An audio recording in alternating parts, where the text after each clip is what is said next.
Michael. Hi, Michael. Nice to meet you. Nice to meet you. Hello. Hey there. Nice to meet you, Michael. Hiya. Nice to meet you. My pleasure to be your tour guide.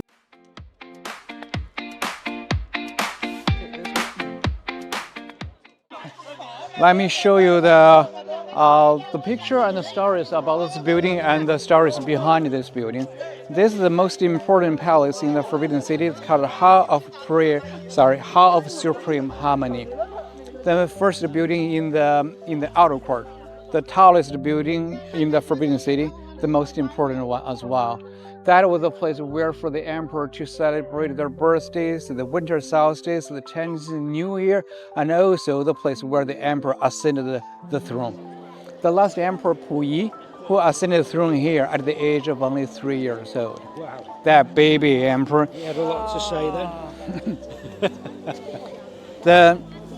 The very famous movie, The Last Emperor, which was actually filmed in the Forbidden City, which is one of the few movies ever been given the permission to shoot a film here in the Forbidden City. So this is the movie. When this emperor, Look at him. only 3 years old, his father is kneeling right next to the emperor. His father was not the emperor. Oh. Was Jackie Chan in this? No. No, I wasn't sure. He Before made Jackie one, Chan, didn't he? But I don't know if it was. no. Dad? It's huge inside, pretty empty. We cannot walk into this palace. From this movie, we can get a glimpse how it looked like inside. This boy emperor at the age of only 3 years old who couldn't sit still as his father tried to soothe him, tried to calm him down. So why wasn't his father the emperor? Yeah, I will let you know later. Let's see. Oh. His father, said to him,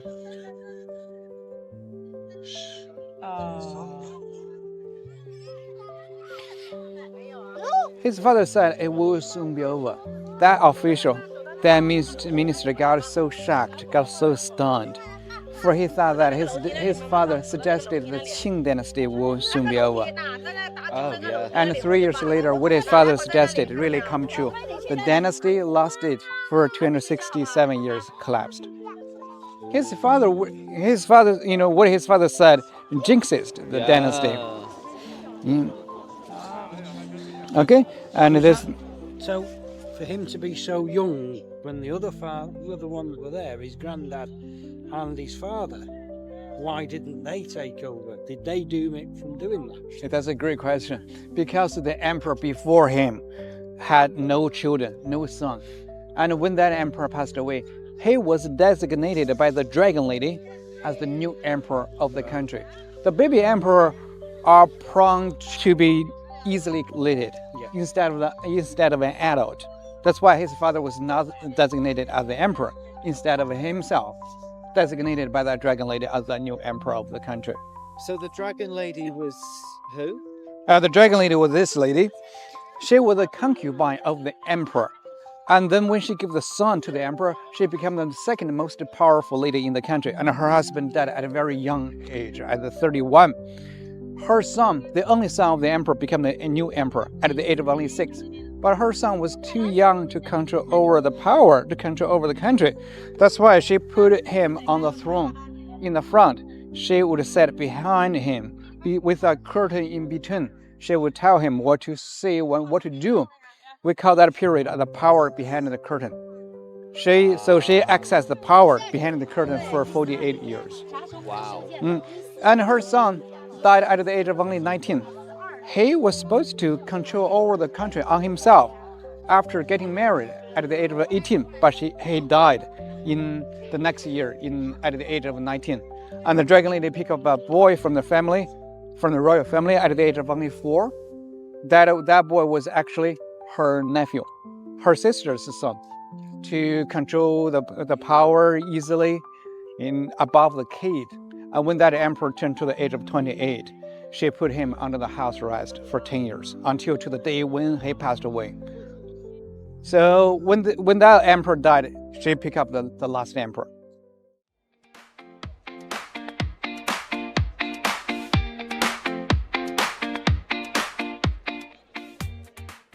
They do have a gargoyle over here at the base of those marble pillars. Yeah. So like 1,100 of them go around the 3 marble terraces. When it rains in this area, in heavy rains day, we will be seeing the spectacular view of thousands of dragons spouting water Wow. out of the mouths of those animals. They still work. It still works very well. Yeah, it is one of 9 sons of the dragon. Chinese dragon has 9 sons. It is one of them. It is called Gong Fu. When it rains, they suck all the rainwater in its belly to protect the Forbidden City from being flooded. When the rain stops, they would be spouting all the rainwater out of their mouths. Our dragons, they breathe fire, yeah. don't they? Yeah, they're totally different. Yeah, that's why they don't want them called Yeah. dragons anymore. That's right. Creatures, totally. Whenever I posted a video of about the dragon, whenever I say dragon, a lot of people try to correct me. Do not say dragon anymore. It's called Long for this creature, because the dragon is like a evil, bad image in the Western ideology. How to train your dragon. Yes, probably that's a good dragon. That's a good spirit. I can understand both sides because in my concept as a foreigner, when I look at a Chinese dragon, it's like a Chinese dragon. That's the thing. It's not a dragon from China. It's like the 2 words go together as one concept. Do you know what I mean? Yes. So a Chinese dragon and a dragon are like 2 different creatures. I don't know how you think about it. Chinese dragons. You In my are. concept, when I think of a long and Yeah. a Chinese dragon is the same thing, Yes. and it can't be anything else. Where just like an elephant is an elephant, Yes. it's not an Ellie and a Fant. It's one word Yes. in my concept. Yeah.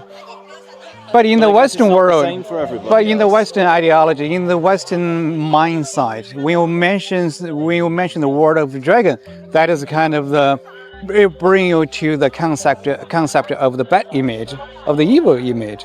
No. No? If I said Chinese dragon to you, what would you think? Nice dragon. No, evil. No, Fire breathing. There's the I problem. don't. I don't. There's the problem. Because when you live in China for a long time, you know what the Yeah. concept is. But when you do not know much about Chinese culture, probably the ideology, the concept which brought you into is kind of bad or evil spirit, evil image. Yeah, that makes a lot of sense because you live here. You've been living here for many years, for a long time. Yeah. So The Chinese dragon it's like long, isn't it? And you see it parading, and yes. it's not like the It's British not dragon. no different from a lion. So the dragon is a kind of like a combination from different creatures.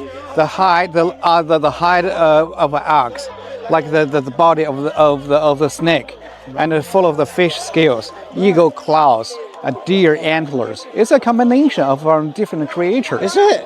I didn't even know that.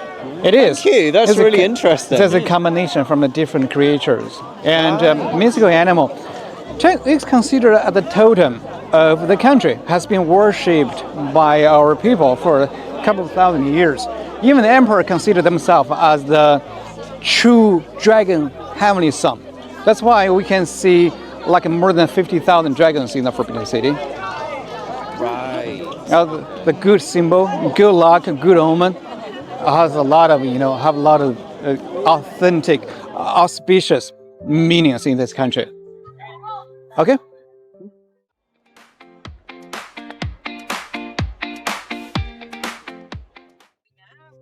Yeah, we are in the inner court. The palace we are seeing now, this is the hall of heavenly purity. Heaven refers to the emperor. Heavenly purity, that building is divided into 3 parts. The middle part was reserved for the emperor to handle state affairs, giving audiences to those high-ranking officials on a daily basis. The western part of the palace, which is actually a 2-story chamber, were used as the sleeping chamber for the emperor. Both west and east used as the sleeping chambers for the emperor. People put 27 beds in those 2 chambers because the emperor didn't want people to know where they were sleeping at night to avoid of being assassinated.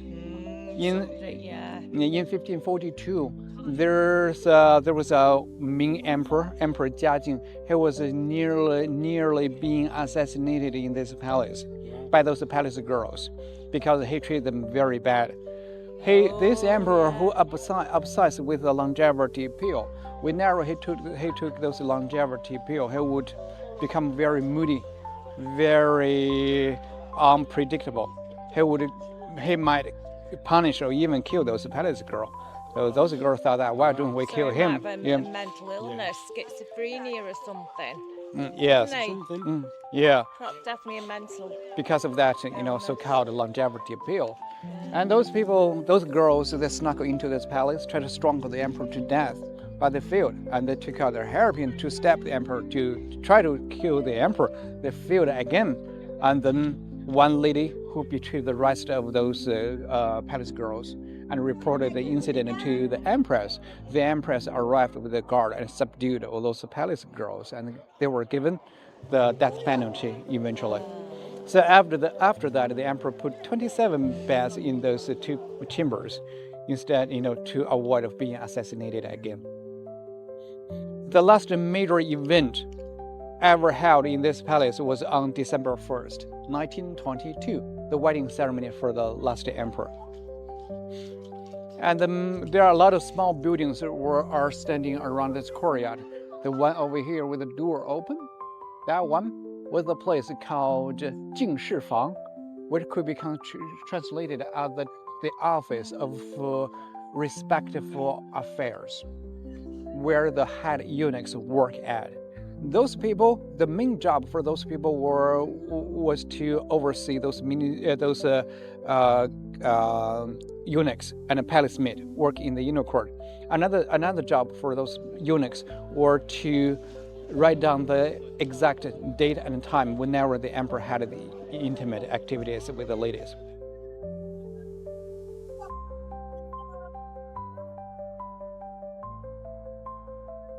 Yeah. Yeah. Is it fired? Yes. Yeah. You mean the ceramic tiles? Yeah. Yes, they are all fired and glazed. Mm. So It's amazing how old they are and they're still lasting. yes. Mm. This is the second major palace in the inner court, Hall of Union and Peace.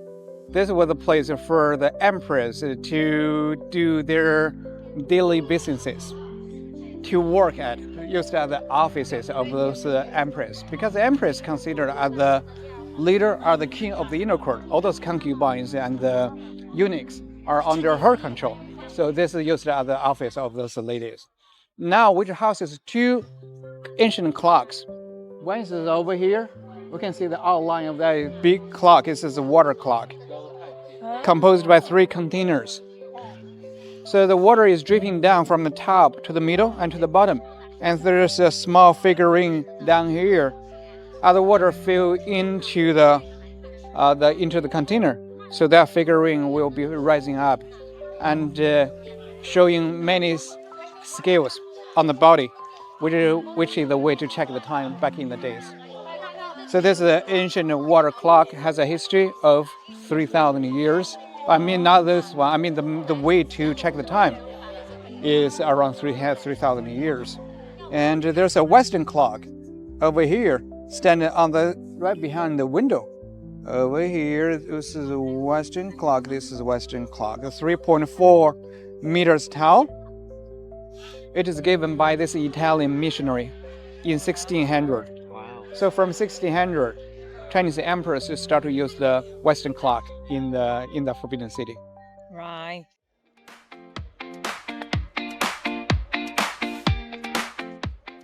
Like a 3 palaces in the inner court. The one in the back over here, it is called Hall for Earthly Tranquility. Earthly Tranquility, which used to be the living residence for those empresses in the Ming Dynasty. Like I mentioned earlier, the last emperor who killed, he gave the order to the last empress in the Ming. She took the order, committed suicide in this palace.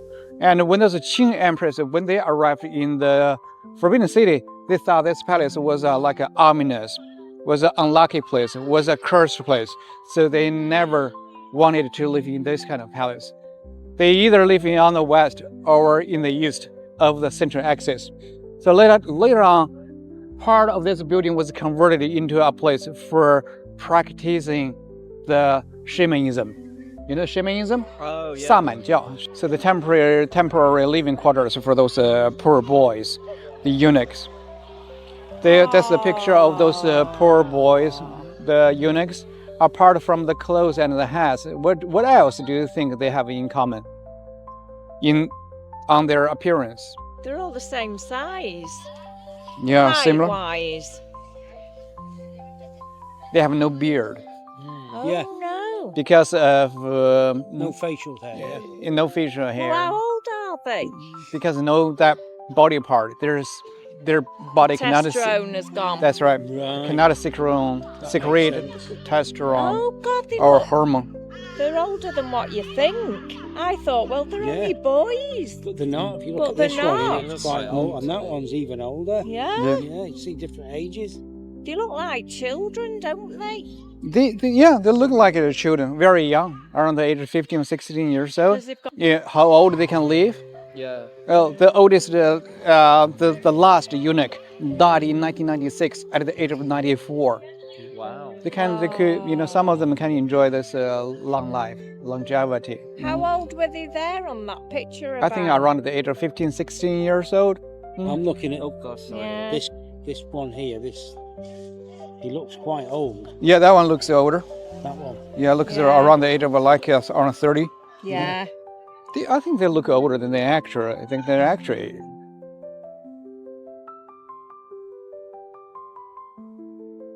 Audience room. She gave the audience to the emperor, empress, concubines, and the breakfast room where she had a breakfast on daily basis, and the religious chamber or religious room where she practiced Buddhism every day. It seems like a small chapel. There's a Buddha Sattva who is enshrined inside. The dragon lady practiced the Buddhism, worship to that Buddha every day. And the palace where she worked, or the emperor worked at, was huge, was very big.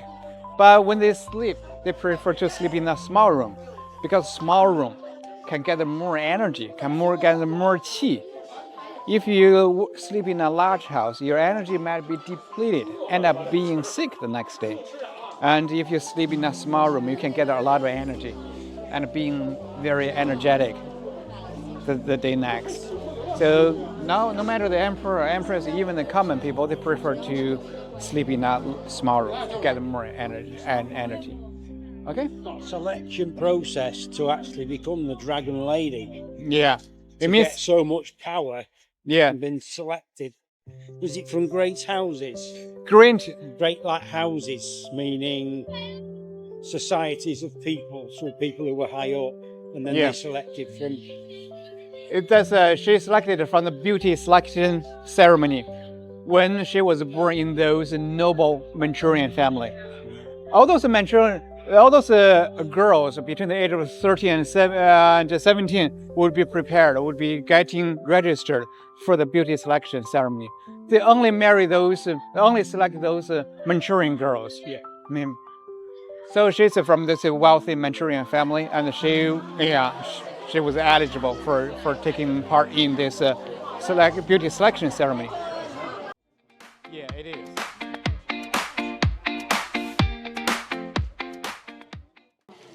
Now we are in this garden. It's called Imperial Garden. It is rather small, only 12,000 square meters, compared to the Summer Palace, where it's about 4 times the size of the Forbidden City. This is nothing.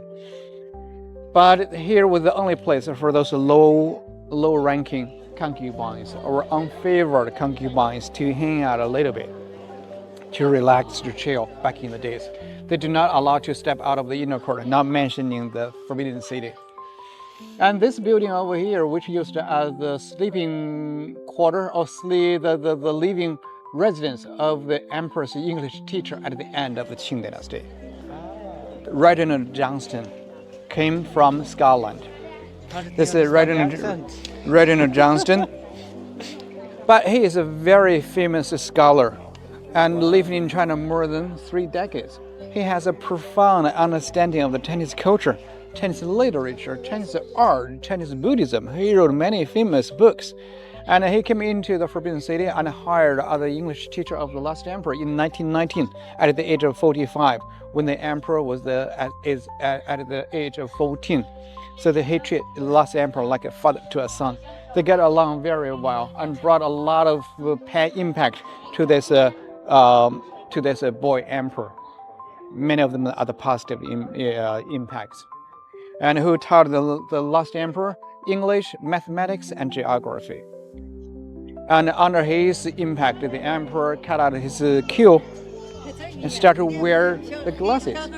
And installed the first telephone in the Forbidden City and started riding the bicycle in the Forbidden City. And together with the emperor, both of them were kicked out of here in 1924. And then he went back to London and worked as a Chinese professor at the University of London. And he wrote a very famous book titled The Twilight of the Forbidden City, chronicling his close relationship with his last emperor. And even to the day when he passed away, he still considered himself as a loyal servant of the last emperor. He was rewarded with the official rank, as the first grade official rank from the last emperor. So whenever there's a Chinese festival, he would dress himself up like a Chinese official. And he bought a small island not far from from his birthplace in Scotland. So on that small land, he built his house like the Chinese style building. Yeah, and put up the flag of dragon flag or Chinese long flag. That's the flag of the Qing dynasty. He actually born at the same year as Winston Churchill in 1875, and died in 1938 at the age of 63. Yeah, I'm still, like I mentioned, I'm still learning about about the Forbidden City. Okay, so yeah, enjoy your stay. Let's keep it in touch. No problem. Okay. Thank you. You're going home now. Yeah, I'm heading home. Thank you.